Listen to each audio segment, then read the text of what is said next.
Hello friends, स्वागत है आपका सुनमा ट्यूटोरियल के एक और नए वीडियो में। तो इस वीडियो में हम लोग पढ़ेंगे 12th हिस्ट्री के एक बहुत ही इंपॉर्टेंट चैप्टर 1857 की क्रांति के वीवीआई सब्जेक्टिव क्वेश्चन को। ठीक है, 1857 की क्रांति से आपको 3 से 4 क्वेश्चन देखने को मिल सकते हैं सिर्फ सब्जेक्टिव में। ऑब्जेक्टिव की तो बात अलग ही है, ऑब्जेक्टिव में भी इस चैप्टर से कई क्वेश्चन पूछे जाते हैं।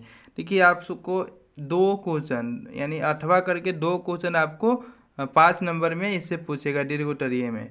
ठीक है, और 1 या 2 क्वेश्चन आपको जैसे कि देखने को मिल जाएगा लघुत्तरीय में 2 नंबर वाले में। ठीक है, तो आप लोग वीडियो में हमारे साथ बने रहे। ठीक है, 1857 की क्रांति का 2 वीडियो आएगा। ठीक है, इस वीडियो में हम लोग 1857 की क्रांति के कारण को जानेंगे।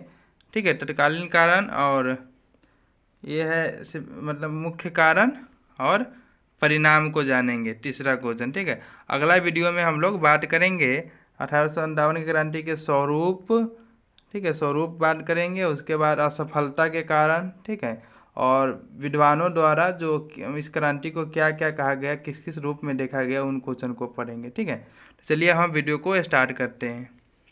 ये हमारे सामने जो पहला क्वेश्चन है 2 नंबर में पूछा जा ही जाएगा, कंफर्म रख लो, ये 2 नंबर में पूछा जाएगा। ठीक है, बहुत हेवी है क्वेश्चन, ये 2 नंबर में 100% हर साल पूछा जाता है। देखिए, क्वेश्चन है 1857 के विद्रोह के, है ना, तत्कालीन कारण पर प्रकाश डाले। ठीक है, तत्कालीन कारण क्या था कि विद्रोह अचानक से शुरू हो गया। ठीक है, देखिए 1857 ईस्वी के पूर्व सैनिकों को ब्राउन बेस नामक राइफल दिया जाता था, लेकिन 1856 में ब्राउन बेस के जगह पर रॉयल एनफील्ड नामक राइफल दिया जाने लगा, जिसमें कारतूस लगाने से पहले उसे दांत से छीलना होता था। सैनिकों में यह अफवाह फैल गई कि इसमें गाय और सूअर के चर्बी का प्रयोग किया गया है। इसे सैनिकों ने अपनी धार्मिक भावना पर आघात समझा और इसे लेने से इनकार कर दिया। इसी में मंगल पांडे ने अपने सर्जेंट को गोली मार दी, जिसमें उन्हें फांसी दी गई। फलस्वरूप क्रांति शुरू हो गई। तो यह तत्कालीन कारण था। चलिए मैं इसको आपको समझा देता हूँ इस क्वेश्चन को। ठीक है, सबसे पहले तो 2 राइफल, एक ब्राउन बेस और एक एनफील्ड को नाम रखिएगा, ऑब्जेक्टिव में पूछा जाता है। ठीक है, एनफील्ड।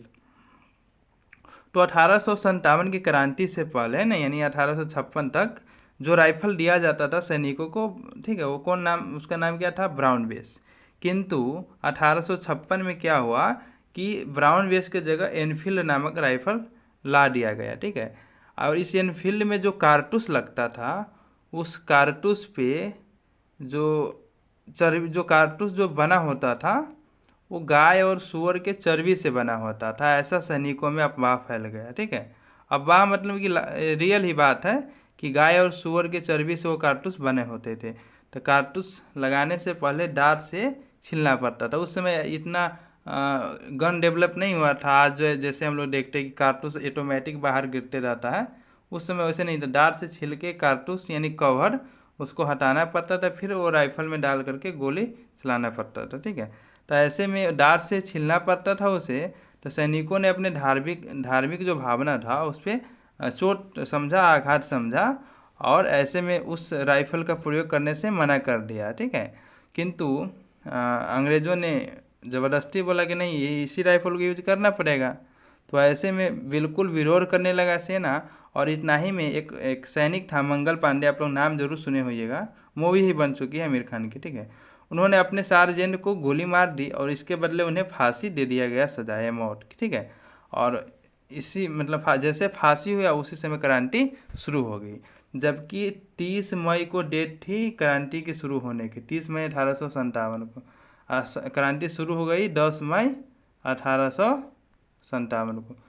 यह अचानक इसी घटना के कारण। ठीक है, तो आप लोग तत्कालीन कारण समझे होइएगा। आपसे ऑब्जेक्टिव में पूछेगा तत्कालीन कारण क्या था, तो एनफील्ड नामक राइफल। ठीक है, अगला जो क्वेश्चन है ये आपसे 5 नंबर में पूछा जाएगा। ठीक है, कि 1857 के सिपाही विद्रोह के कारण पर प्रकाश डाले।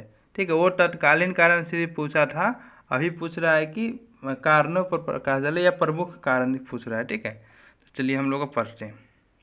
देखिए, 1857 की क्रांति अचानक प्रारंभ हुई क्रांति नहीं थी, बल्कि यह अंग्रेजों के शासन के 100 वर्षों के दौरान की गई दमनकारी नीति और शोषणपूर्ण नीति का परिणाम था। ठीक है, क्रांति के कारण को निम्नलिखित शीर्षकों के द्वारा स्पष्ट किया जा सकता है, जो हमें पढ़ने वाले हैं।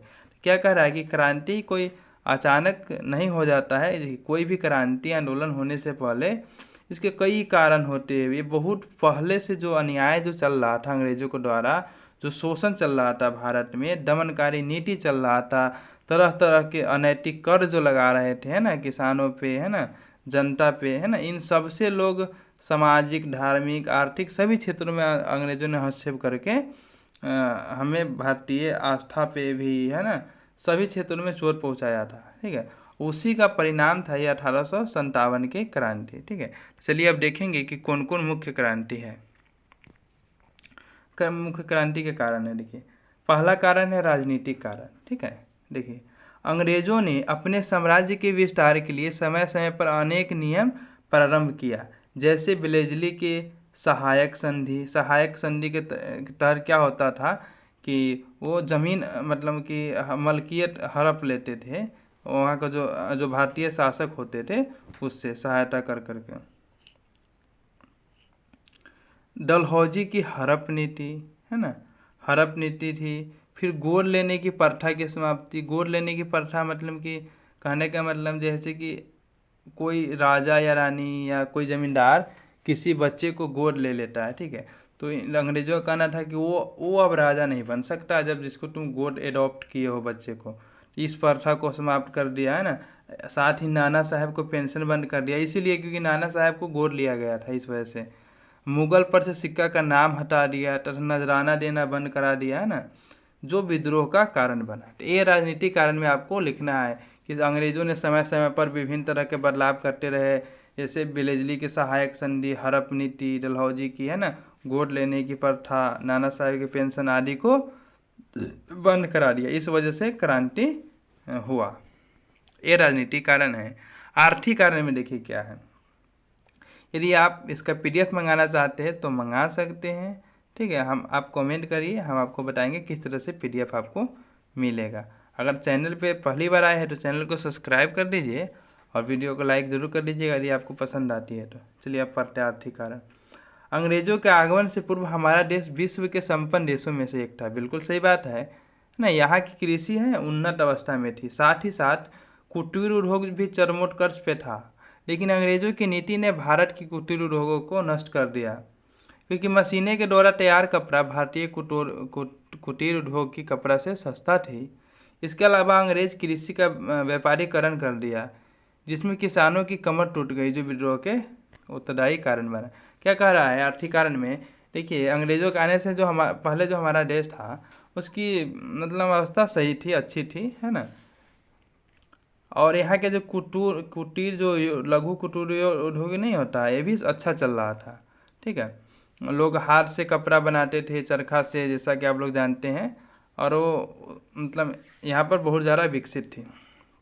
किंतु जब अंग्रेज आया तो समझिए कुटीर जो उद्योग है पूरा तरह से बर्बाद हो गया, क्योंकि वो मशीनें यहीं से कपास ले जाता था। ठीक है, और वहाँ पे वो मशीनों से कपड़ा बना करके फिर से भारतीय बाज़ार में उतार देता था।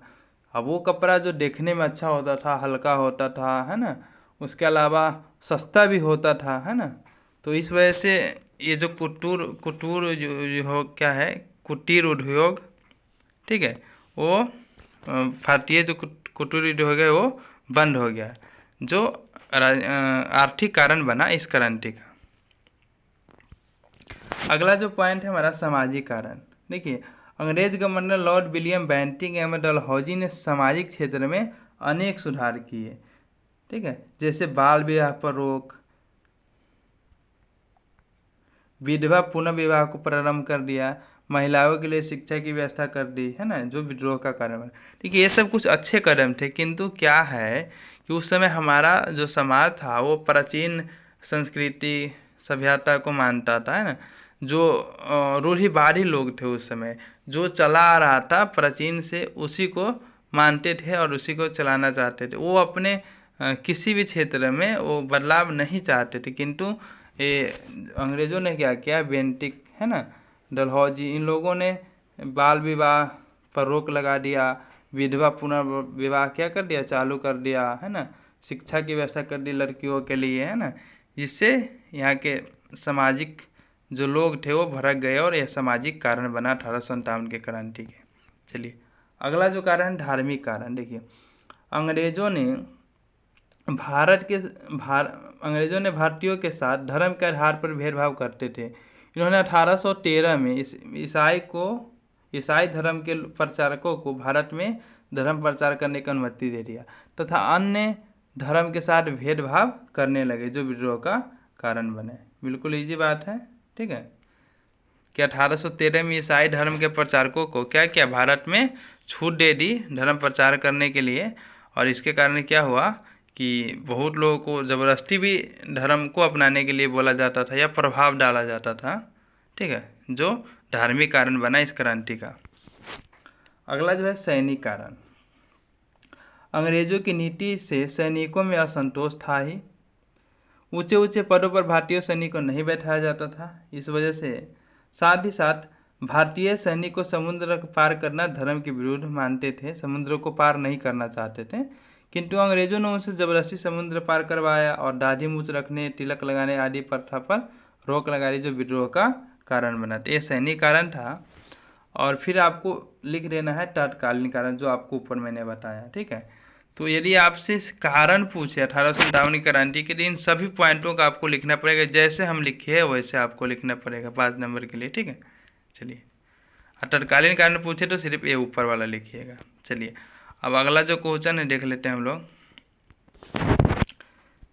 अगला जो क्वेश्चन है 1857 की क्रांति के परिणाम पर प्रकाश डालें, कि यानी इस क्रांति के परिणाम हुआ क्या। चलिए देख लेते हैं। देखिए सबसे पहले निम्नलिखित परिणाम हुआ। महारानी विक्टोरिया की घोषणा पत्र, ठीक है। देखिए पर अगर यदि आप कारण पता है तो परिणाम भी वही होता है, कारण के विपरीत परिणाम होता है। जिस कारण से क्रांति हुई थी वो सारे कारण अब समाप्त हो जाएंगे और यही परिणाम होगा।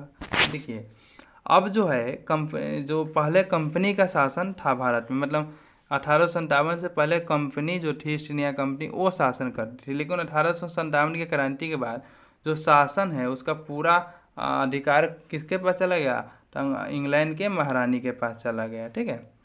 तो अब देखिए महारानी विक्टोरिया की घोषणा क्या होती है कि 1857 की क्रांति के बाद अंग्रेजों के प्रति भारतीयों के मन में असंतोष था, उसे दूर करने के लिए महारानी ने एक घोषणा पत्र जारी किया, जिसके अनुसार भारतीय राजाओं को गोद लेने का अधिकार वापस दे दिया गया। देशी रियासतें को, है ना, अंग्रेजी राज्य में विलय न करने की घोषणा की गई तथा यह भी घोषणा की गई कि भारतीयों के रीति रिवाज में अंग्रेज हस्तक्षेप ना करे, ठीक है।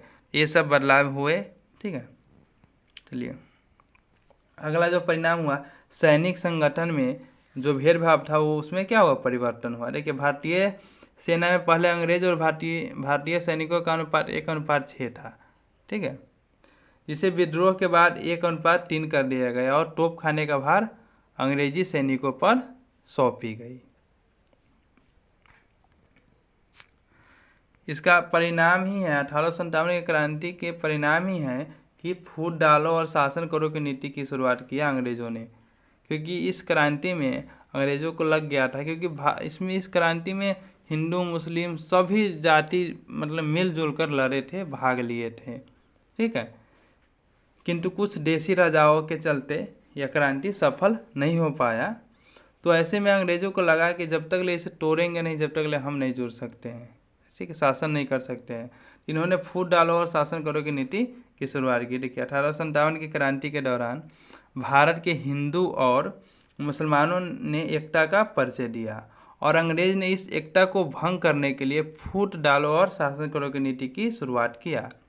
इसी के तहत विधानसभा प्रत्याशी में भारतीय राष्ट्रीय कांग्रेस 1906 में मुस्लिम लीग की गठन किया। देखिए मुस्लिम लीग, मुस्लिम के लिए, कांग्रेस के लिए मतलब हिंदी के लिए भारतीय राष्ट्रीय कांग्रेस, ये दोनों का अलग अलग संगठन भी बना दिया, है ना, तोड़ना चाहता था।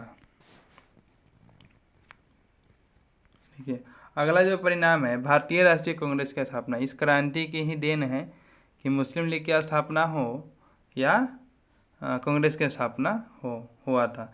देखिए 1857 की क्रांति के बाद भारतीयों के मन में राजनीतिक चेतना का विकास हुआ, क्योंकि पहली बार इतने बड़े मंच पे एक साथ लोग आए थे। ठीक है, तो इसके बाद अब लोगों के मन में राष्ट्रवाद की भावना जगने लगी कि नहीं, अब हम भी कुछ कर सकते हैं, हम भी अपना अधिकार पा सकते हैं, अंग्रेजों को भगा सकते हैं, है ना। तो ये सब भारतीयों के मन में चेतना जगने लगी और इस चेतना के संगठित होने पर ही 1885 में भारतीय राष्ट्रीय कांग्रेस की स्थापना हुई। देखिए इसका, और इस चेतना को दबाने के लिए समझिए एक तरह से अंग्रेजों ने सोचा कि एक संगठन बनाएंगे जिसमें भारतीय लोग रहेंगे और भारतीय लोग जो जनता की, अपने भारतीय जनता की बात सुनेंगे और वो हमें, जैसे जो अधिकारी होगा कांग्रेस में जो मेन, वो हमें बताएगा, वो हमसे बात करेगा उन जनता के लिए। तो ये सोच करके इन्होंने कांग्रेस के गठन करवाया। ठीक है, 1885 में एओ होम के द्वारा, आप लोग याद रखिएगा। इसके फलस्वरूप भारत में राष्ट्रवाद की भावना तेज हो गई, जो आगे चलकर स्वतंत्रता का मार्ग बना। किंतु ये अंग्रेज को उल्टा पड़ता है कांग्रेस, क्योंकि कांग्रेस का एक बहुत बड़ा योगदान रहा है हमारे आज़ादी में। तो ये था 1857 की क्रांति और परिणाम। अगला वीडियो में हम लोग स्वरूप को जान लेंगे और एक और क्वेश्चन बचता है हमारा विद्वानों के नज़रिया, और एक क्वेश्चन बचता है, हाँ यही दो तीन क्वेश्चन है जो हम लोग अगले वीडियो में पढ़ेंगे। चलिए मिलते हैं नेक्स्ट वीडियो में। Thanks for watching this video.